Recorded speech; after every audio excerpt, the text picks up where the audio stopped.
খালেদ মহিউদ্দিনের যদি সাহস থাকে হাসনাত আব্দুল্লাহকে প্রশ্ন করেন, বেকার ছাত্র থেকে তিনি কিভাবে 10 থেকে 15 কোটি টাকা খরচ করে এমপি হয়েছে, এই টাকা কোত্থেকে এসেছে? আমার জানা মতে উনার কোনো ইনকাম নেই, উনি একজন চাঁদাবাজ। আমার কাছে মনে হয় না, আপনি উত্তর দিলেই ভালো হবে, না লোকে মনে করবে যে আমি। আচ্ছা, এটা হচ্ছে মানে প্রথমত হচ্ছে যে আমার ইনকাম হচ্ছে খুবই স্পষ্ট। আমার ইনকাম নিয়ে কখনোই লুকোচুরি ছিল না। হ্যাঁ, তবে এটা সত্য, আমার ইনকাম নাই। কখন? নির্বাচনের পরে আমার সরকারি বেতন ছাড়া আমার কোনো ইনকাম নাই। মানে আপনি আর পড়াচ্ছেন না, এখন আমি আমার যেই কোর্সের সাথে আমার এখন হচ্ছে এবার এডমিশনে হয়তো আমি নতুন করে চুক্তি করতে পারি, কিন্তু নির্বাচন পরে, মানে নির্বাচন হচ্ছে আপনার 2026 সালের ফেব্রুয়ারির 17 তারিখ আমাদের শপথ হয়েছে। সবাই জানে আমি 1,74,000 টাকা বেতন পাই এখন। মানে আমার 1,74,000 টাকা বেতন মাসে আসে। এটা হচ্ছে অগাস্ট মাস এই পর্যন্ত। এর বাইরে আমার আসলে কোনো ইনকাম নাই, এটা সত্য। কিন্তু এই নির্বাচনের পূর্বে আমার ইনকাম যদি আপনি দেখতে চান, হচ্ছে জনাব রাজু আহমেদ, আমি আপনাকে বিনীতভাবে বিনয়ের সাথে বলবো, আমার ইনকাম খুবই স্পষ্ট স্বচ্ছ। আপনি নেটে সার্চ করলে আমার ইনকাম পাবেন। তবে সেটা 2024-এর পরে না। আমার ইনকাম হচ্ছে আমি 2017 সাল থেকে আমি হচ্ছে আমার ব্যক্তিগত আয় আছে, এবং এটা হচ্ছে আপনি খোঁজ নিতে পারেন, আপনি এটার অডিট করতে পারেন, এটা ট্যাক্স ফাইল আপনি পাবেন। এবং সেটা এমন না যে 2024 সালের ওই আন্দোলনের পরে এগুলো হয়েছে।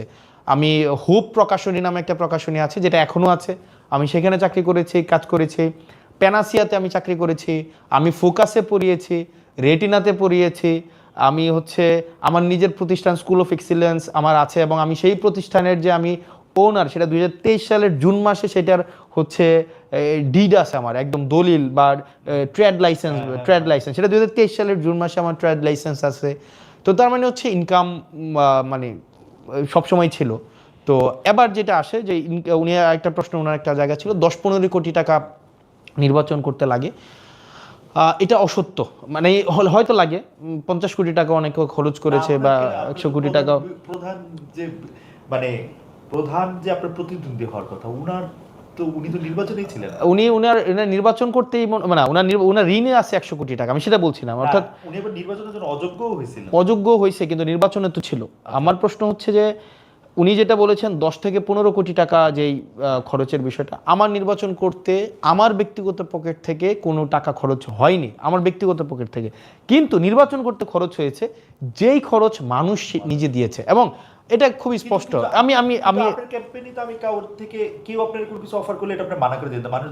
না, আপনি তাহলে না, আপনি দেখবেন ওপেন ক্যাম্পেইনে, আর আমি আপনাকে তাহলে দেখাইতে পারবো, ওপেন ক্যাম্পেইনে আমাকে হচ্ছে মানুষ টাকা দিয়েছে, কেউ 50,000, কেউ 1 লাখ। কিছু কিছু ক্ষেত্রে হয়তো ফেরত দিয়েছি, কিন্তু আপনি দেখবেন আমাদের হচ্ছে, এবং হিসাবও আছে, বিদেশ থেকে কেউ 1 লাখ।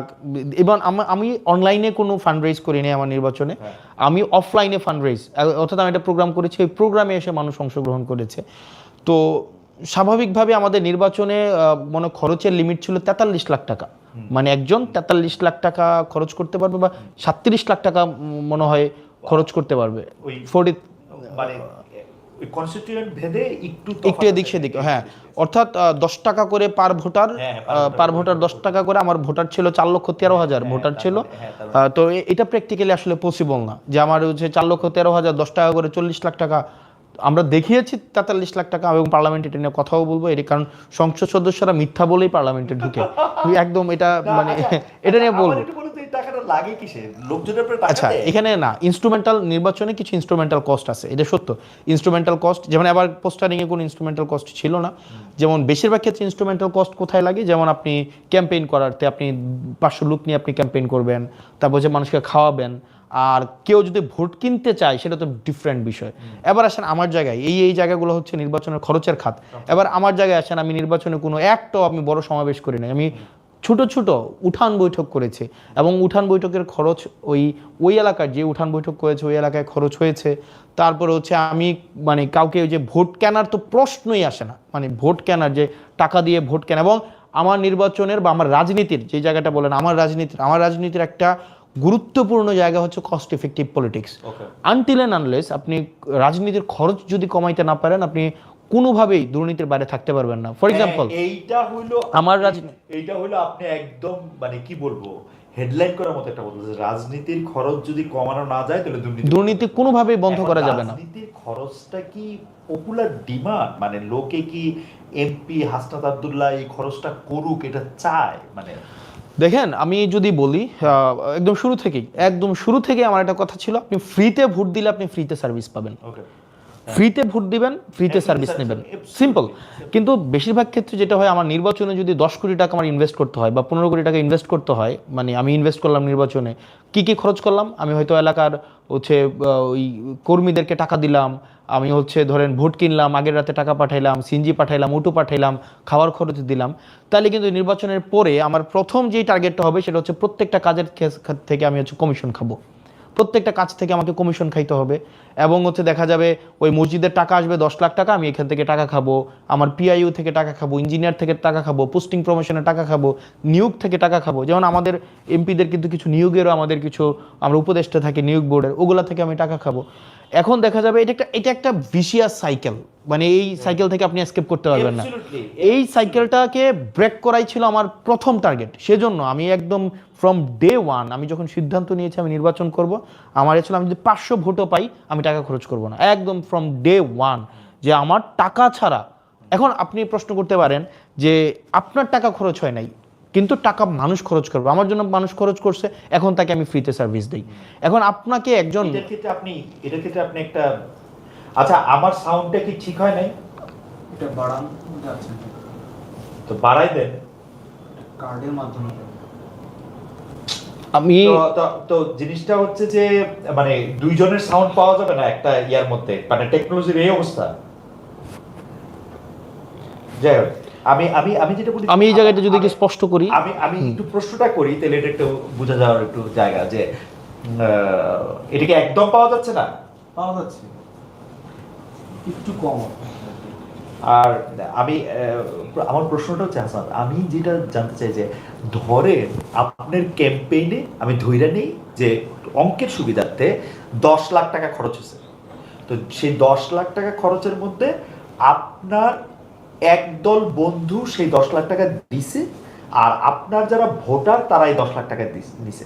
এবার আপনি যখন সার্ভিসটা দেন তখন যারা আপনার দিছে তাদেরকে আপনি বেশি সার্ভিস দেন কিনা, মানে তারা আপনার বেশি ক্লোজ কিনা, বিকজ তারা তো তাদের এইটা করছে এটার মধ্যে। আচ্ছা, ইন্টারেস্টিংলি আমি আগে বলি কি ধরনের সার্ভিস দিতে হয়। মানে ধরেন আপনি যদি টাকা আনেন, ফর এক্সাম্পল আপনি হচ্ছেন ধামতি ইউনিয়নের, হ্যাঁ, আপনি আমাকে নির্বাচনে ফান্ডিং করলেন, 20 লাখ টাকা 30 লাখ টাকা আপনি দিলেন, তাহলে কয়েকটা সার্ভিস আপনি আমাকে দিতে হবে, আমি আপনার কাছে লায়াবল হয়ে যাব। কি দিতে হবে?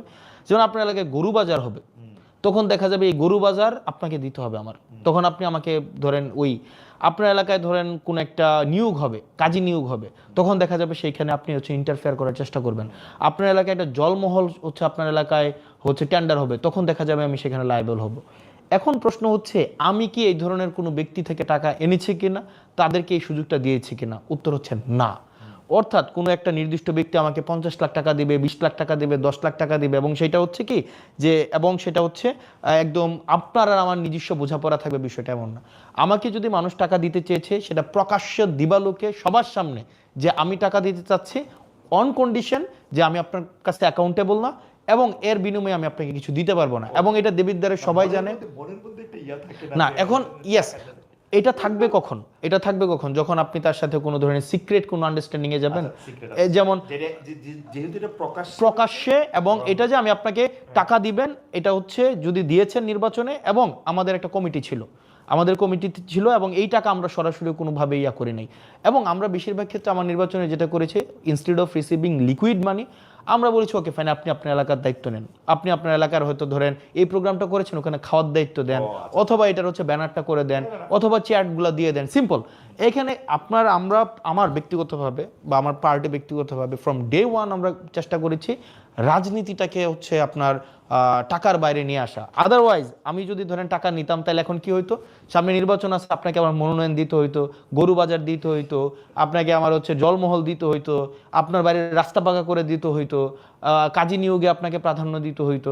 এখন দেবিদ্বারে সবাই জানে যে আমি কারো কাছে অ্যাকাউন্টেবল না, একজনের কাছেও না, কারণ আমি যেহেতু কারো কাছ থেকে টাকা নিয়ে নির্বাচন করি নাই, সুতরাং আবার টাকা নিয়ে যদি টাকা কেউ খরচ করে থাকে আমি তাকে এমন কোনো মানে শর্ত দেই নাই, কমিটমেন্ট দেই নাই যে আপনি আমাকে টাকা খরচ করেন আমি আপনাকে ফেরত দেবো। মোটামুটি ভাবে যতদিন থেকে সাংবাদিকতা করি, মানে এই 28 বছর ধরে, তখন বেশিরভাগ ক্ষেত্রেই দেখেছি যে কর্মী আর কর্মচারীর মধ্যে তফাৎ নাই। কেউ কোনো কোনো রাজনীতিবিদ বলতেছেন যে এরা আমার কর্মী হলো, এরা আচরণ করতেছেন হচ্ছে কর্মচারীর মতো, যে একটা টাকা চাচ্ছেন, একটা বেতন চাচ্ছেন। এটা খুবই ফ্রাস্ট্রেটিং লাগে, কারণ আমি যখন কোনো একটা আমার পলিটি থেকে কেউ একটা টাকা নেয়, আপনার কথাটাতে আমি আরো বেশি এটা প্রমাণ পেলাম, মানে আপনি তো টাকাটা নিজের পকেট থেকে দিবেন না, নো, আপনি পলিটির টাকাটাই কিন্তু আবার নিবেন।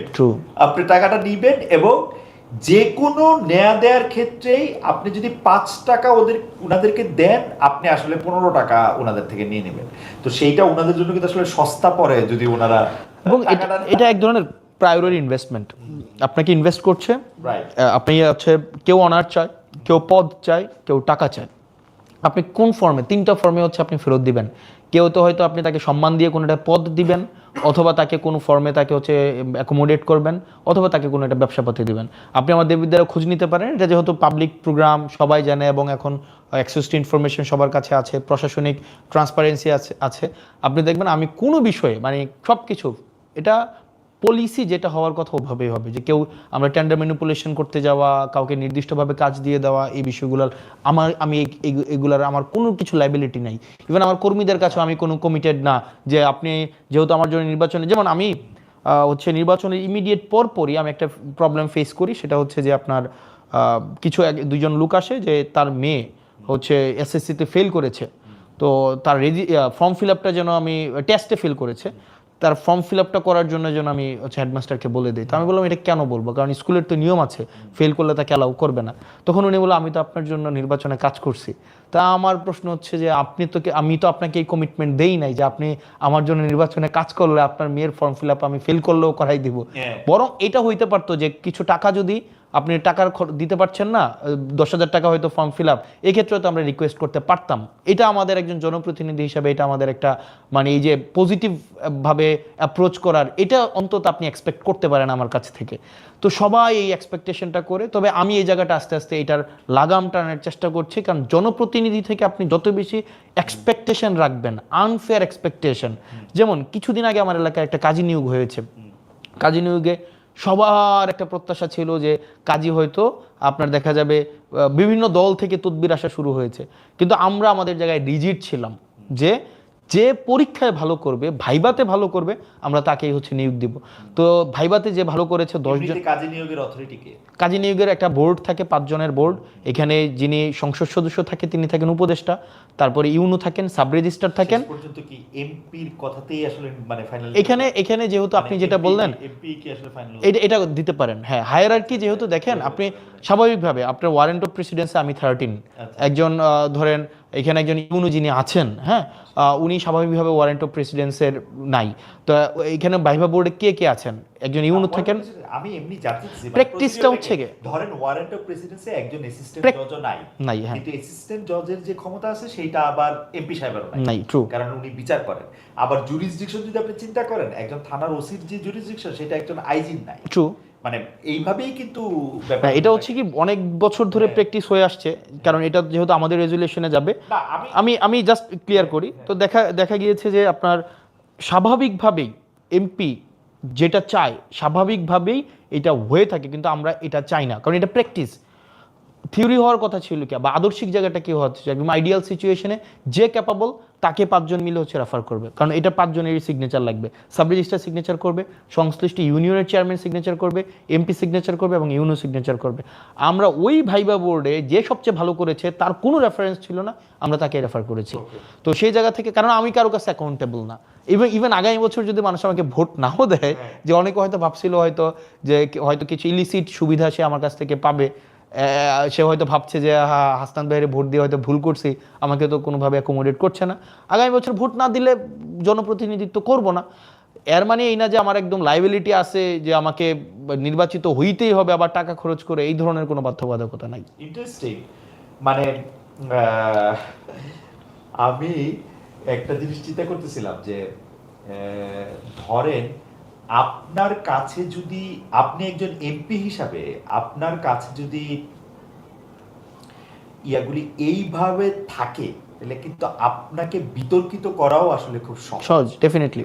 কারণ বাংলাদেশের মতো জায়গায় আপনি যাকেই নিয়োগ দেন, আপনি যতই ভাইবা নিয়ে নিয়োগ দেন, at the end of the day যদি এটা আপনার কারণেই তো আপনার এই জাল থেকে বাইরে আসা উচিত। হ্যাঁ, এটা বিষয়টা হচ্ছে কি, সবাই ধরেন আপনার কাছে দুইজন বিবাদমান পক্ষ আসলো, তো দুইজনের পক্ষেই তো আপনি রায় দিতে পারবেন না। হ্যাঁ, আপনি দুইজন বিবাদমান পক্ষে আসলে আপনি যে কেউ একজনের পক্ষে দেবেন, একজনের বিপক্ষে যাবে। যার বিপক্ষে রায়টা যায় সে মনে করে যে এক্ষেত্রে হয়তো সংশ্লিষ্ট ব্যক্তি হচ্ছে কম্প্রোমাইজড, মোরালি কম্প্রোমাইজড। তো এটা বাংলাদেশের একটা নেচার।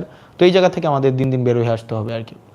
ওকে, আমি তাহলে আবার একটু এনসিপি রাজনীতিতে একটু ফিরে আসি। এনসিপি নিজেকে হচ্ছে সেন্ট্রিস্ট, অর্থাৎ মধ্যপন্থী রাজনৈতিক দল মনে করে, কিন্তু আমরা দেখতে পাই যে বাংলাদেশের রাজনীতি যেরকম মানে বাংলাদেশের রাজনীতি যেরকম, আপনি আপনার যেটা পছন্দ না সেইটার পক্ষে বা বিপক্ষে মানে আপনি খুব সাংঘাতিকভাবে রিয়েক্ট করেন। যেমন আমি উদাহরণ দেই, লেটেস্ট উদাহরণটা হচ্ছে এনসিপির প্রধান নাহিদ ইসলাম কয়েকদিন আগে, 2-3 দিন হবে মনে হয়, রবীন্দ্রনাথ ঠাকুরের স্মরণ করে তিনি একটি স্ট্যাটাস দিয়েছেন। সাধারণই স্ট্যাটাস, মানে ওটার মধ্যে অনেক বেশি কথা ছিল তাও না। ওইটা তো আমরা দেখছি যে মানুষজন খুবই খুবই খুবই মানে নেগেটিভ রিয়াকশন, যে মানে এইটার কারণ কি বলে আপনি মনে করেন? মানে মানে বাংলাদেশের মানুষ এরকম প্রান্তীয় মান দ্বারা এত প্রভাবিত কেন? এখানে ধরেন স্বাভাবিকভাবে সামগ্রিক মানুষের মনোভাব নিয়ে রাজনীতি চলবে না। রাজনীতি মানুষের মতবাদকে হচ্ছে একদিকে নিয়ে যাবে।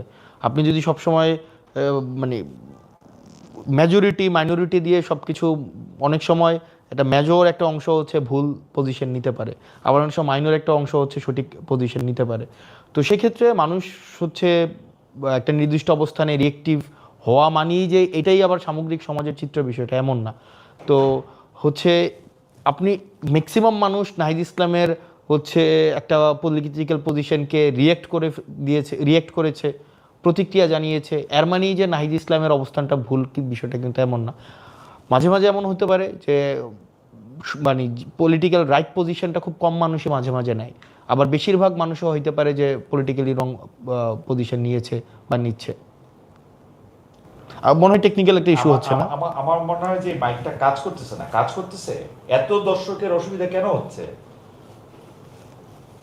মানে এটা প্রতিদিন এই জিনিসটা কেন হবে?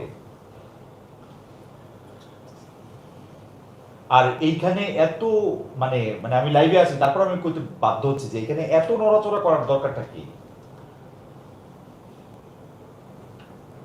সরি। আচ্ছা, আমি মানে শোনা কি যাচ্ছে? আপনার সাউন্ডটা একটু কম আসতেছে, বাইকটা ঠিক আসছে। সাউন্ড কম আসতেছে না শোনা যাচ্ছে না? শোনা যাচ্ছে কিন্তু একটু কম।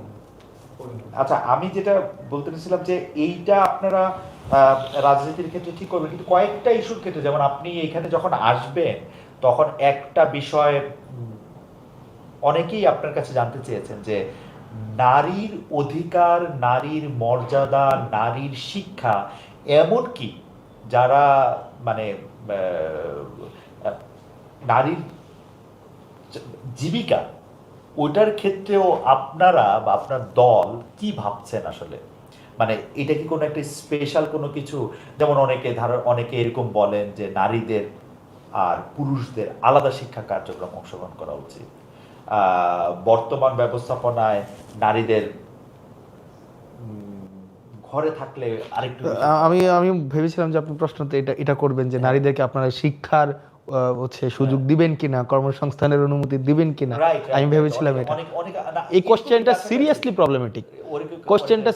প্রবলেমেটিক। প্রথম প্রশ্ন হচ্ছে আপনি কে তাদেরকে দেওয়ার? কারণ এখানে তো হচ্ছে মানে আপনি যখন এভাবে একটা অথরিটেটিভ জায়গায় আপনাকে নিয়ে যান, যে আপনি পুরুষ হিসেবে আপনি হচ্ছেন মানে আপনি খুবই সাংঘাতিকভাবে খুবই সমাপতি কথা বলতেছেন যে আপনি কে। না, এখানে হচ্ছে না, দিস ইজ হাউ, না দিস ইজ, আপনি জানেন যে আপনি যে জোটে আছেন সেই জোটের নেতৃবৃন্দের মধ্যে থেকেও এরকম ধরনের কথা না, সেই জোটের নেতৃবৃন্দে আর হচ্ছে এটা তো আমাদের রাজনৈতিক কোনো জোট না, সিম্পল। এখানে কোনো জোট না, আদর্শিক কোনো জোট না, সরি। এখানে বিষয়টা হচ্ছে যে এটা নির্বাচনী জোট। আমরা প্রথম প্রশ্ন হচ্ছে যে নারীর শিক্ষা, নারীর কর্মসংস্থান, নারীর হচ্ছে তার হচ্ছে সামগ্রিক যে অধিকার, এই বিষয়ে যে আমরা পুরুষকে প্রশ্ন করে আপনারা দিবেন কিনা, এই প্রশ্নটা হাইলি প্রবলেমেটিক।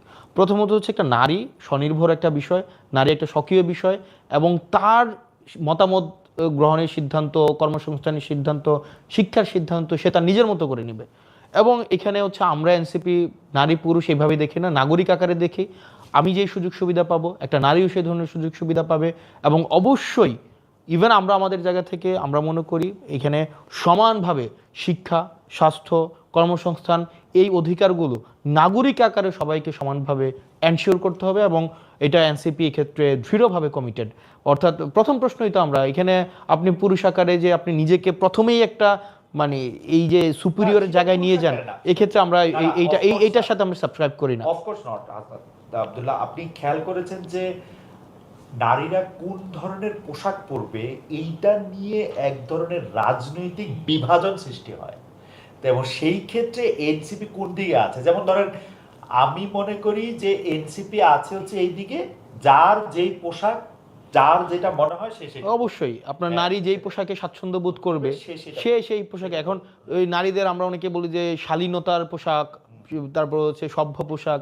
এখন এই যে শালীনতা এবং সভ্যতার এই আইডিয়াটা হচ্ছে স্বাভাবিকভাবে নিয়ন্ত্রণ করে দেয় ক্ষমতা।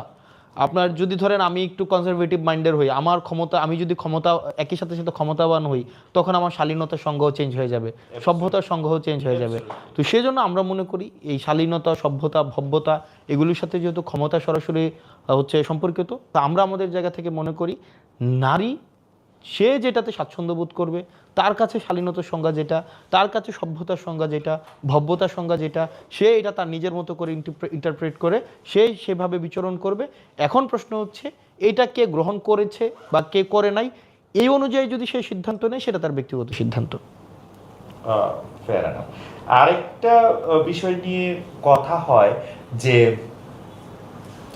এনসিপির, আচ্ছা এনসিপিটা আমি একটু বাদ রাখি, সেটা হলো যে জনাব হাসনাত আব্দুল্লাহ কি রাজনীতি দিয়ে মানুষের ব্যক্তি জীবনের সমস্যা সমাধান করতে পারেন কিনা, অর্থাৎ একজন কৃষকের, একজন শ্রমজীবী মানুষের সমস্যার সমাধান রাজনীতি দিয়ে করা সম্ভব কিনা। মানে আপনি প্রবলেম সলভ করেন আমি দেখেছি, কারণ আমি আপনার ভিডিও বা আপনার পিআর টিম যেগুলো আপ করে সেগুলো আমি দেখেছি যে আপনি কোনো একটা জায়গায় যাচ্ছেন, চারজন মানুষ চারটা সমস্যা নিয়ে আসছেন, আপনার যেখানে যদি কোনো জায়গায় ফোন করার হয়, কোনো জায়গায় যদি এগুলো আপনি করেন, কিন্তু এটা তো একটা আপাত সমাধান। আমি বলতে চাইছি হচ্ছে যে যাদেরকে আপনি চোখে দেখতে পাচ্ছেন, আপনার তো একটা বিরাট কনস্টিটিউয়েন্সি যেটার মধ্যে হচ্ছে 40 লাখ আপনার ভোটার, 40 লাখ না 4 লাখ ভোটার, মানে 8 লাখ মানুষ কিন্তু মোটের উপর, কারণ বাচ্চাদের ভোট থাকে না, শিশু 8 লাখ।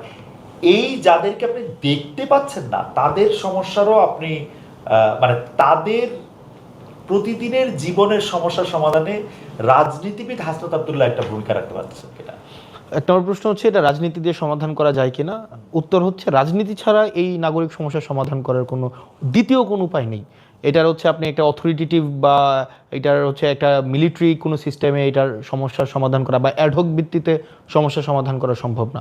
আপনি এই যে উদাহরণগুলো বলেছেন, যেমন কৃষির একটা কথা বললেন, ধরেন কৃষিতে এখন হচ্ছে আপনি যদি সারের দাম 1350 টাকা, টেকনিক্যালি কি মানে is there any issue you are facing? আপনি ঠিক আছে, ওকে, যেমন আমার ইয়াটা একটু আস্তে শুনুন। ওকে, যেমন ধরেন এখন কৃষকের সার 1350 টাকা, এটা হচ্ছে কিনতে গেলে লাগে 1800 টাকা। এই মাঝখানে একটা মধ্যস্বত্বভোগী একটা তৈরি হয়েছে, সিন্ডিকেট তৈরি হয়েছে, সেটাকে সমাধান করার জন্য আপনার অবশ্যই রাজনীতি লাগবে। কিছুদিন আগে আপনার এসএসসি পরীক্ষার রেজাল্ট দিয়েছে, এখন এসএসসি পরীক্ষার রেজাল্টে দেখা গিয়েছে আমাদের একটা ঠিক আছে ফাইন, ওকে, এসএসসি পরীক্ষাটা রেজাল্ট দিয়েছে, তো এসএসসি পরীক্ষাটা রেজাল্টে একটা উল্লেখযোগ্য সংখ্যক শিক্ষার্থী ভালো করেছে, একটা উল্লেখযোগ্য শিক্ষার্থী হচ্ছে খারাপ করেছে। এখন এই শিক্ষাক্ষেত্রের একটা ইতিবাচক পরিবর্তন আনার ক্ষেত্রে এটাও কিন্তু পলিসির সাথে রিলেটেড, এবং এই পলিসিটাও কিন্তু রাজনৈতিকভাবেই গ্রহণ করা হয়। আপনি every problem coming up from the society comes with solution, and that comes from actually politics. আমি বলতে চাচ্ছি যে ধরেন কুমিল্লায় আপনার যে সংসদীয় এলাকা সেইটার একটা বড় সমস্যা কৃষক এবার ফেস করলো যে ওর আলু সে হিমাগারে রাখতে পারছে না। 2-3টা কারণে রাখতে পারছে না। এক হচ্ছে মানে হিমাগার ব্যবস্থাপনায় বিদ্যুৎ না থাকা একটা বড় কারণ হচ্ছে, আবার যতগুলি হিমাগার থাকা দরকার ততগুলি হিমাগার নাই। তো সেই ক্ষেত্রে তার ব্যক্তিগত সমস্যাটা হচ্ছে হিমাগার নাই কেন এখন, বা তার সাথে আরো 10জন কৃষকের সমস্যা।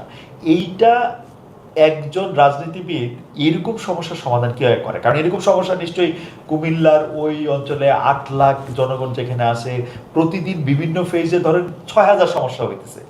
এইটা একজন সংসদ সদস্যের পক্ষে এটাকে কেমনে মানে গুরুত্ব দেওয়া সম্ভব, প্রায়োরিটি করা সম্ভব, বা আপনি এটা কিভাবে ডিল করেন? এখন এখন এটা তো অবশ্যই স্বাভাবিকভাবেই আপনি যেটা বললেন যে একজন সংসদ সদস্যর এটা কিভাবে ডিল করে।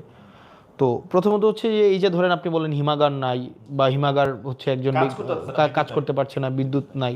তো সেই ক্ষেত্রে তো আমাদের মানে একজন পলিসি মেকার হিসেবে what we expect from us, আপনি তো এক্সপেক্ট করেন we will be coming up with better solution, better implementable হচ্ছে আপনার যেটাকে ইমপ্লিমেন্ট করা যায় এরকম পলিসি নিয়ে আমরা আসবো।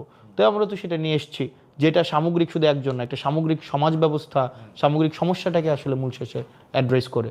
যেমন বিদ্যুৎ সমস্যাটা কিভাবে সমাধান করা যায়, গ্যাসের সমস্যাটা কিভাবে সমাধান করা যায়, এটা আপনি আমি আমার কৌতূহলটা ছিল, আমি প্রশ্ন একটু বড় করে প্রেক্ষাপট, আমার কৌতূহলটা ছিল যে ধরেন আপনার কাছে তো 6,000 সমস্যা আসতেছে, আপনি একটা মানুষ হিসাবে আসলে সময় 24 ঘন্টা হিসেবে আপনি ডিলই করতে পারবেন আসলে 60টা সমস্যা, তখন আপনি প্রায়োরিটাইজ করেন কেমনে? কারণ বাংলাদেশ তো একটা সমস্যারই দেশ। আপনার কাছে সকল সমস্যা আসছে ধরে নিয়ে আমি ধরে নিচ্ছি যে 6,000 সমস্যার মধ্যে আপনি 60টা হয়তো আপনার পক্ষে হিউম্যানলি ডিল করা সম্ভব, বাকিগুলো আপনি সেক্ষেত্রে আপনি প্রায়োরিটি করার ক্ষেত্রে আপনি কোনগুলিকে গুরুত্ব দেন বা কোন বিষয়গুলিকে গুরুত্ব দেন? আচ্ছা, এলাকা ভিত্তিতে যেই সমস্যাগুলো বেশিরভাগ আসে সেই সমস্যাগুলোর সাথে একজন এমপির সরাসরি সম্পর্ক নাই। মানে যেটা যদি বলি পলিসি জায়গা বাদে, যেমন সবচেয়ে বেশি সমস্যা আসে এলাকা থেকে মেডিকেল রিলেটেড ইস্যু, যেমন আমার এখানে হসপিটাল রিলেটেড ইকুইপমেন্টসের প্রবলেম, ডাক্তারদের হচ্ছে আপনার দেখা যায় সংখ্যাগত সমস্যা, তাদের রুগীর তুলনায় সংখ্যা কম। তারপরে যে প্রবলেমটা আছে সেটা হচ্ছে রাস্তাঘাটের যে সমস্যা।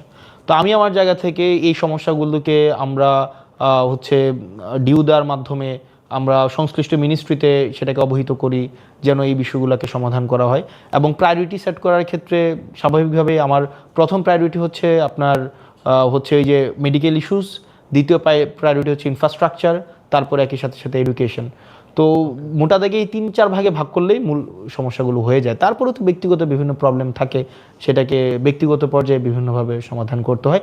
সেটার আসলে কোনো এক ধরনের কোনো মানে একদম একটা ইউনিভার্সাল কোনো ফরম্যাট নাই, বা ইউনিভার্সাল কোনো ট্যাবলেট নাই যে, বা কোনো ওষুধ নাই যে এইটা দিয়ে 1 চামচ এরে 2 চামচ এরে দিয়ে এটা সমাধান করা যাবে। জানি যে এটা নাই, কিন্তু আমার কৌতূহলটা ছিল যে আপনার প্রায়োরিটি করার ক্ষেত্রে আপনি আসলে কোন বিষয়গুলি গুরুত্ব দেন সেটা আমরা একটু বুঝতে, মানে এটা কি বেশি লোককে এফেক্ট করে যেটা, সেটা আপনি বললেন বেশি লোককে যেটা এফেক্ট করে, যেটা ইমিডিয়েট আসলে কোনো রেসপন্স করা দরকার সেটা, সেগুলি নানা ধরনের ফ্যাক্টর দিয়ে আপনি বিবেচনা করেন। এটা আমি পরিষ্কার। আচ্ছা, আমার এটা আজকে শেষ প্রশ্ন, কিন্তু সেটা একটু ভূ রাজনৈতিক এবং আমাদের রিজিওনাল পলিটিক্স এবং রিজিওনাল মানে এটা কেন্দ্রিক।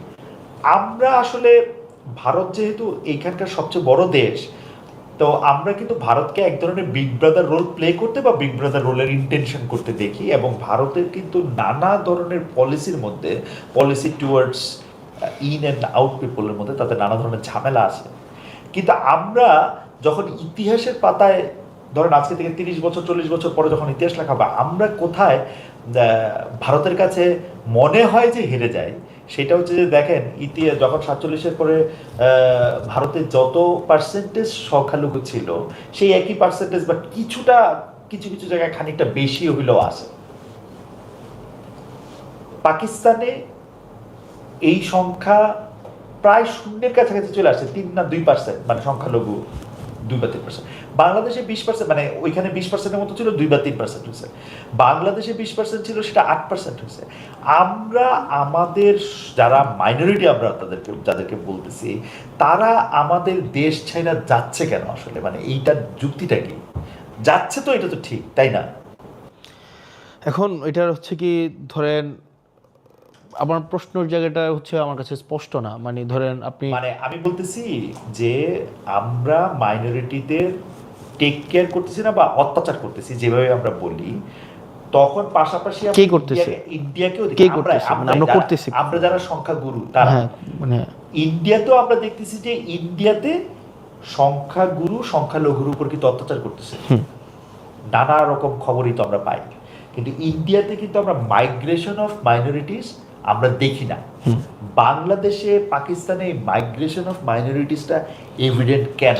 মানে নাম্বার ওয়ান হচ্ছে প্রথমত প্রশ্নটার মধ্যে যে আমরা সংখ্যালঘুদের অত্যাচার করছি, এই যে একটা মানে ধরে নেওয়া, এই যে প্রিজাম্পশন, সংখ্যা কেন কমতেছে সেই এই যে জায়গায় প্রিজাম্পশন, এটা হচ্ছে যে মেজরিটি মাইনরিটির উপর অত্যাচার করেছে, এটার সাথে আমি এগ্রি না, মানে এটার সাথে আমি এগ্রি করি না। কারণ আপনি যদি দেখেন ইভেন সবচেয়ে মেজর ইভেন্ট একদম রিসেন্ট পাস্টে যে মেজর ইভেন্ট হয়েছে 2024-এ, এবং সেই ক্ষেত্রে অনেকেই একটা বড় একটা অংশ তারা অ্যাসোসিয়েট করে যে হচ্ছে এখানের মাইনরিটি কমিউনিটি হচ্ছে একদম একদম ইন্ডিয়াকে বেনিফিটেড করার জন্য, ফেসিলিটেট করার জন্য আওয়ামী লীগকে সবসময় হচ্ছে আওয়ামী লীগের থ্রুতে সেটা করেছে। এই ফ্রেমিং এস্টাবলিশ থাকার পরেও আপনি দেখবেন যে 2024-এর রিসেন্ট পাস্টেও এই ঘটনার পরেও, জুলাই আপরেজিংয়ের পরেও মাইনরিটিকে প্রোটেক্ট করার জন্য বাংলাদেশের প্রত্যেকটা জায়গায় যথেষ্ট পরিমাণ হচ্ছে প্রোটেক্টিভ শিল্ড নেওয়া হয়েছে, এবং এটা কোনো স্টেট পর্যায় থেকে নেওয়া হয়েছে, সামাজিকভাবে নেওয়া হয়েছে। আপনি সামাজিকভাবে যথেষ্ট পরিমাণ সাম্প্রদায়িক সম্প্রীতি আছে, যথেষ্টভাবে বাংলাদেশের যে কোনো পর্যায়ে আপনি যান আমি একটা আছে। এখন আপনি যদি বলেন ফিয়ার ফ্যাক্টর এখানে যদি কাজ করা হয়, আমি মনে করি আমার জায়গা থেকে, আমার এক্সপিরিয়েন্স থেকে, আমাদের ডোমেস্টিক কোনো ফিয়ার ফ্যাক্টর তৈরি করা হয় নাই মাইনরিটিদেরকে দেশ ছেড়ে চলে যাওয়ার জন্য, বরং এক্ষেত্রে হচ্ছে একটা এক্সটার্নাল ফিয়ার ফ্যাক্টর তৈরি করা হয়েছে। এবং এটা হচ্ছে আপনি দেখবেন আওয়ামী লীগ সবসময় এর ফিয়ার ফ্যাক্টরটা তৈরি করেছে কি, মাইনরিটি কেবলমাত্র আওয়ামী লীগের কাছে নিরাপদ। না, সেটা তো আপনি রাজনীতির কথা বলতেছেন, আমি না, এটা আমি আপনাকে ফ্যাক্ট বলি। আমি আপনি দুইজনই তো ধরেন আমার দাদা বাড়ি নানা বাড়ি কুমিল্লায়, আপনি কুমিল্লায় আপনারই বাড়ি, মানে আপনি থাকছেন এখানে, আমি যেহেতু থাকছি না সেহেতু ধরে নিচ্ছি আর কি, বা বলতেছি কুমিল্লায় একটা কথা বলা হইলো যে মন্দিরে গিয়ে একজন কোরআন শরীফ রেখে আসছে, মন্দিরে গিয়ে একজন কোরআন শরীফ রেখে আসছে, কে রেখেছে, কেন রেখেছে, কি কারণে রেখেছে, ওর কোনো আলাপের মধ্যে না গিয়েও আমরা সারা বাংলাদেশের বিভিন্ন জায়গায়, রংপুরে, নোয়াখালীতে, ফেনীতে, মানে যেটাকে বলে হচ্ছে গৃহদেবতা, মানে ওর ঘরে যে ওনারা পূজা করেন বা প্রার্থনা করেন, ওইটা গিয়ে ভাঙে দেওয়া আসা হইতেছে বিভিন্ন জায়গায়। আপনি ফিয়ার ফ্যাক্টরটাকে ডোমেস্টিক কেন বলতেছেন না? এটা তো কেউ কেউ কেউ এটা অ্যারেঞ্জ করে না। না, এখন দেখেন মানে আপনি সোসাইটিতে এই ইভেন্ট, সোসাইটিতে ধরেন আপনি স্বাভাবিকভাবেই প্রত্যেকটা ধর্ম আপনার এখানে মাইনরিটি যারা আছে, সংখ্যাগত মাইনরিটি এখানে প্রত্যেকেই বাংলাদেশি হিসাবে আমি দেখতে চাই। এই যে মেজরিটি মাইনরিটি সংখ্যাগত জায়গা থেকে আমরা হচ্ছে এইভাবে বিভাজনটা করি, প্রত্যেকেই বাংলাদেশি, যারা নিজেদেরকে বাংলাদেশি মনে করে না টু আস, তারা হচ্ছে মাইনরিটি। কিন্তু হিন্দু সংখ্যাগত কম বলে হিন্দুদেরকে মাইনর হিসেবে যেভাবে ফ্রেমিং করা হয়, বৌদ্ধদেরকে মাইনর হিসেবে যেভাবে ফ্রেমিং করা হয়, পাহাড়িদেরকে মাইনর হিসেবে ফ্রেমিং করা হয়, আমরা এইভাবে দেখতে চাই না, আমরা আমাদের থেকে এইভাবে দেখতে চাই না। বরং এই বিভাজনের ঊর্ধ্বে উঠে আমরা বরং এই সাম্প্রদায়িক সম্প্রীতি বজায় রেখে অতীতে যে ঘটনাগুলো ঘটেছে, এবং সেটাতে হচ্ছে আপনি যেটা বললেন যে এখানে স্টেট কোনো ক্ষেত্রে পলিটিক্যাল পার্টি পেট্রোনাইজড এখানে হচ্ছে ভীতি তৈরি করা হয়েছে, কিছু কিছু এক্সটার্নাল ভীতি তৈরি করা হয়েছে, সেগুলো যেন আর না ঘটে, বরং এখানে প্রত্যেকটা হচ্ছে মানুষ, প্রত্যেকটা ধর্মের মানুষ, বর্ণের মানুষ, সে যেন এখানে ওন ফিল করে থাকতে পারে, সেটার জন্য যথাযথভাবে আমরা চাই এই পরিবেশটা তৈরি হোক। অতীতে আমরা মানে আপনার টকশো শুরুতেই যে বিষয়টি এসেছে যে অতীতের যে ঘটনাগুলো যেখানে একটা আনইজিনেস তৈরি করেছে, সোসাইটির মধ্যে হারমোনি যেটা নষ্ট করেছে, সেটির জন্য পুনরাবৃত্তি আর না ঘটে, সেই জায়গাগুলোতে হচ্ছে আমরা সচেষ্ট থাকা উচিত আমাদের। আমি মোটা দাগে দুইটা ঘটনার কথা বলি। একটা তো হচ্ছে যে একজনকে কবর থেকে তুলে তাকে পুড়িয়ে দেওয়া, একজন হচ্ছে পালাগান করার জন্য তাকে জেলে নিয়ে দেওয়া, আরেকটা আপনি দেখবেন যে মানে এই ব্যাপারগুলিকে আপনি আসলে কিভাবে বলবেন যে মানে ওর কথা ও বলতেছে, ওর এটা শুনতেছে, কিন্তু আমরা তো ঘোষণা দিয়ে ওকে কবর থেকে তুলে নিয়ে আসে পুড়ে ফেলতে দেখতেছি। এইগুলিকে আসলে আমরা কিভাবে আসলে আমরা এটা প্রোটেক্ট করব? রমজান মাসে একজন লোক কেন দিনের বেলা খাচ্ছে, কেউ গিয়ে আইসে তাকে কান ধরে উঠবোস করাচ্ছে?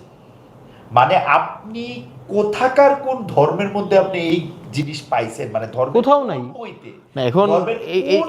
আপনি এই অ্যাক্টিভিটিগুলোর মানে এই অ্যাক্টিভিটিগুলোর অ্যাডভোকেট হিসেবে কি আপনি আমাদেরকে মানে ভাবছেন নাকি? আমি আপনার ওকে, লেটস সমস্যার সমাধান চাচ্ছি। ইয়েস, যে এটা আপনি কিভাবে করবেন সেটা আমি বলেন। আপনি করছেন বা আপনি অ্যাডভোকেসি করতেছেন, আমি উল্টাটা বলতেছি যে আপনার মধ্যেও তো আমি সেই হেল্পলেসনেস দেখি, যে এই ঘটনা তো আপনি পছন্দ করেন না। নো অফ কোর্স নট, এবং এটাকে আমরা কোনোভাবে এন্ডোর্স করি না। মানে এটা কিভাবে আপনি ওকে ফাইন। প্রথমত হচ্ছে এটা যেটা হয়েছে যে ল অ্যান্ড অর্ডার সিচুয়েশন না থাকাটা, ল অ্যান্ড অর্ডার সিচুয়েশন খারাপ হওয়ার হচ্ছে ফলাফল হিসেবে আমরা এই সোসাইটিতে এই প্রবলেমগুলো আমরা দেখেছি। ল অ্যান্ড অর্ডার সিচুয়েশন এখানে যখন নাগরিক মনে করবে যে আমি আমার একটা অপকর্মের জন্য আমার শাস্তির মুখোমুখি হতে হবে না, যখন এই ধরনের এক ধরনের পরিবেশ তৈরি হবে, তখন হচ্ছে এই ঘটনাগুলো ঘটবে। তো সেই জায়গা থেকে আমরা ল অ্যান্ড অর্ডার সিচুয়েশন, নির্বাচিত সরকার এসছে, আপনার একটা সিভিল সোসাইটি হচ্ছে প্যাট্রোনাইজ একটা গভর্নমেন্ট আমরা দেখেছি, ইন্টারিম গভর্নমেন্টটা যেটা। তো আমরা ল অ্যান্ড অর্ডার সিচুয়েশনটাকে যত আইডিয়াল আমরা করতে পারবো, এই ধরনের ইস্যুগুলোকে আমরা হচ্ছে অ্যাড্রেস করা আমাদের তত বেশি সহজ হবে। এবং দিন শেষে এই যে মেজরিটি মাইনরিটির এই ফ্রেমে আসলে যদি দেখা হয়, এই প্রবলেমগুলো দিন শেষে স্থায়ীভাবে সমাধান হবে না, বরং আমাদের এগুলাকে সবাইকে অ্যাকোমোডেট করে তারপর হচ্ছে এই সমস্যার সামগ্রিক অ্যাপ্রোচ প্রয়োজন। যে মাইনরিটি মেজরিটি এই বাইনারি সেট করে শুরুতেই যখন আপনি একজনকে মাইনরিটি হচ্ছে, আমার চোখে কিন্তু মাইনরিটি একটা গ্রুপই শুধু, সেটা হচ্ছে কোটিপতিরা। ইয়েস, কোটিপতিরা হচ্ছে মাইনরিটি, যারা হচ্ছে মেজরিটির ঘাড়ে চড়ে সবচেয়ে বেশি সুবিধা আদায় করে। যাই হোক, আমরা একদম শেষ পর্যায়ে চলে আসছি। আমি দুই একটা, আপনি যদি অনুমতি দেন, দুই একটা কমেন্ট। Any question please. না কোশ্চেন না, কমেন্ট। একজন কয়েকটা কমেন্ট দিয়েছে, আপনি যদি দ্রুত একটা রেসপন্ড করেন। একটা হচ্ছে এরকম, হাফিজুল ইসলাম শাওন, উনি বলছেন হাসানুল্লাহ ছোট ভাই তুমি হঠাৎ চুপ হয়ে গেলে কেন ছোট ভাই? তোমার গলার আওয়াজ আর আগের মতো নাই। আগে গাড়ি অনেক উঠেছে, এখন নানান ফ্ল্যাটে থেকেছো, কয়েকদিন পরে কি জমিতে স্বামী আনাটা না? আমি এটা আসলে বুঝি নাই, কিন্তু আমাদের রিসার্চ টিমের একটা কাছাকাছি একটা প্রশ্ন আছে, যেটি হচ্ছে যে আপনি ভালো বক্তা, দক্ষ বিতার্কিক, জুলাই আন্দোলনে গত 2 বছর জাতীয় রাজনীতিতে, বিগত জাতীয় নির্বাচনে এনসিপির পক্ষে আপনি অনেক সরব ছিলেন, পার্লামেন্টও আপনাকে আসলে অনেক বেশি কথা বলতে শুনি, কিন্তু গত কয়েক মাসে, বিশেষ করে 2-1 মাসে মিডিয়ার শিরোনাম দেখতে স্পষ্ট হয় আপনাকে সে সরব দেখা যাচ্ছে না, যতটা সরব দেখা যাচ্ছে নাসিরুদ্দিন পাটোয়ারি, সার্জিস আলম সহ আপনাদের অন্যান্য নেতাদের। এইটার কি কোনো স্পেসিফিক কারণ আছে? না, এখানে আমরা সবাই সরব ইন ডিফারেন্ট ফর্ম। পলিসি নিয়ে কাজ করছি, এখানে হচ্ছে নিজেকে প্রস্তুত করছি, এখানে আমাদের কাজ তো কম্পার্টমেন্টালাইজ। তো সবাই আমরা জুলাই পদযাত্রা আমরা সারা দেশব্যাপী গিয়েছি, সরব ইন ডিফারেন্ট ফর্ম। আচ্ছা, 4-5 দিন আগে আপনি শুনছেন কিনা জানেন, একটু আলাপ প্রসঙ্গে বলি, এটা ঠিক প্রশ্ন আছে। একটা পডকাস্টে জনাব সার্জিস আলম এরকম বলেছিলেন যে অন্তর্বর্তী সরকার গঠনের সময় ছাত্রনেতাদের মধ্যে উপদেষ্টা হওয়ার জন্য 4 জনের নাম প্রস্তাব করা হয়েছিল, যেখানে প্রথম নামটি ছিল নাহিদ ইসলাম, দ্বিতীয় সার্জিস আলম, তৃতীয় হাসান আব্দুল্লাহ, চতুর্থ আসিফ মাহমুদ সজীব ভুঁইয়া। কিন্তু সার্জিস আক্ষেপ করে বলেছেন অতীতে ছাত্রলীগ করার কারণ দেখে মূলত তাকে বাদ দেওয়া হয়, সেখানে 3 নম্বরে থাকা হাসান আব্দুল্লাহকে বাদ দিয়ে আসিফকে কেন উপদেষ্টা করা হলো? এখানে হচ্ছে প্রথমত হচ্ছে আমি যেহেতু এখানে বাদ দেওয়া না দেওয়া এই জায়গাগুলোতে এই আলাপগুলো আমার কাছে এটা অপলাপ মনে হয়। কারণ তখনকার প্রয়োজনীয়তার ভিত্তিতে, তখনকার সামগ্রিক প্রয়োজনীয়তার ভিত্তিতে যারা বেশি মনে হয়েছে যে যারা বেশি পলিটিক্যালি কন্ট্রিবিউট করতে পারবে বা সামগ্রিক ব্যবস্থাপনার সাথে যারা সবচেয়ে বেশি সংযুক্ত, তাদেরকে নেওয়া হয়েছে। এটার সাথে আমি আসলে ওই অর্থে মানে কোনো ধরনের মানে সমস্যা, সুবিধা অসুবিধাভাবে মানে প্রয়োজন বোধ করি না। এখন প্রশ্ন এটা শেষ, যে বসুন্ধরার বিরুদ্ধে কথা বলার জন্য আপনাকে মানে আপনার উপরে কি কোনো ঝামেলা এসছে? আপনি কি কোনো বিপদে পড়েছেন? আপনি কি কোনো এটা পড়েছেন কিনা এটা অনেকে জানতে চান। পাশাপাশি এটাও জানতে চান যে আপনার যে বসুন্ধরার বিরুদ্ধে লড়াই, এটা কি বসুন্ধরাকে আপনি পিক করেছেন এরকম করে, নাকি আপনারা সবাই মিলে বা এনসিপি সকল ধরনের এর বিরুদ্ধে আপনারা কথা বলবেন? আমি শুরুতে বলেছি, রাজনীতিটাকে যদি আপনি হচ্ছে বর্জুয়াদের, ব্যবসায়ীদের বাইরে নিয়ে আসতে পারেন, এটা আসলে খুবই ডিফিকাল্ট হচ্ছে ইতিবাচক পলিসি। কারণ এই সংসদেও আমাদের এই যে 300 জন আছে, এখানেও বিভিন্ন ব্যবসায়ীর প্রতিনিধি হিসেবে এই সংসদে আছে। এবং দেখা যায় কি আপনার নির্বাচনে দেখা যায় বিভিন্ন ব্যবসায়িক প্রতিষ্ঠান ফান্ড করে 20 কোটি, 50 কোটি, 10 কোটি, 30 কোটি। তার মানে আপনি ওর রিপ্রেজেন্টেটিভ হিসেবে আপনি ওই সংসদে থাকবেন, তার পারপাস আপনি সার্ভ করবেন। ওই প্রতিষ্ঠান ফ্রেন্ডলি হচ্ছে আপনি হচ্ছে পলিসি আপনি মেক করবেন। এবং দেখা গিয়েছে কি বসুন্ধরার যে মিডিয়া, আপনি নিজে মিডিয়ার মানুষ, আপনি জানেন এটা এক ধরনের, এটা হচ্ছে পুরা মিডিয়াকে যেভাবে হচ্ছে আপনার নিয়ন্ত্রণ করে বা এক ধরনের প্রপাগান্ডা সেল হিসেবে পরিণত হয়েছে, মূলত হচ্ছে আমাদের লড়াইটা সেটার বিরুদ্ধে। আপনার বসুন্ধরা হচ্ছে কর্মসংস্থান নিশ্চিত করে, সেটা ডিফারেন্ট আলাপ, কিন্তু মিডিয়াকে যেভাবে কুক্ষিগত করেছে এটাকে কোনোভাবে আসলে মিডিয়া বলা যায় না। যেমন বসুন্ধরার বিরুদ্ধে পার্লামেন্টে কথা বলার কারণে আমার 80 ঘন্টায় আমার বিরুদ্ধে 99টা হচ্ছে নিউজ করা হয়েছে। এবং ব্যক্তিগত হুমকি দামকি এগুলো তো রেগুলার ইভেন্ট, এগুলো নিয়ে আসলে ওইভাবে পাত্তা দেওয়ার মতো আমি কিছু মনে করি না। কারণ এটা করবে, তাদের কাজ এটা করা, আর আমাদের কাজ এটার যৌক্তিক বিরোধিতা অব্যাহত রাখা। বসুন্ধরার মিডিয়া যেগুলো রয়েছে এগুলো হচ্ছে দেখবেন হচ্ছে এই এই বসুন্ধরার ভূমি দখলের বিরুদ্ধে কখনো কথা বলবে না, ধর্ষণের বিরুদ্ধে কথা বলবে না। তো এটা আমরা আমাদের জায়গা থেকে কথা বলবো। জনাব হাসান আব্দুল্লাহ, আপনাকে অনেক ধন্যবাদ। দর্শক যারা, আমি আসলে আমাদের টেকনিক্যাল কারণে আমার কথা আপনারা কম শুনতে পেয়েছেন, সেজন্য একটু ক্ষমা চাইছি। তবে হাসান আব্দুল্লাহ আজকে যেসব বিষয় নিয়ে কথা বলেছেন সেগুলো আমাদের বর্তমান ও ভবিষ্যতের রাজনীতি বোঝার জন্য খুবই গুরুত্বপূর্ণ। আমরা আশা করব জনাব হাসান আব্দুল্লাহ আপনি আপনার মিশনে, যে রাজনীতিকে আপনি মিশন হিসেবে নিয়েছেন, সেই মিশনের সফল হন এবং আপনার খুবই সাফল্য, আমি ভাষাটা আসলে শব্দটা খুঁজে পাচ্ছি, এটা একটা অন্য শব্দ, কামনা করে আজকের অনুষ্ঠান আমরা এখানে শেষ করছি। আপনাকেও আপনাকেও ধন্যবাদ এবং দর্শকদেরকেও ধন্যবাদ।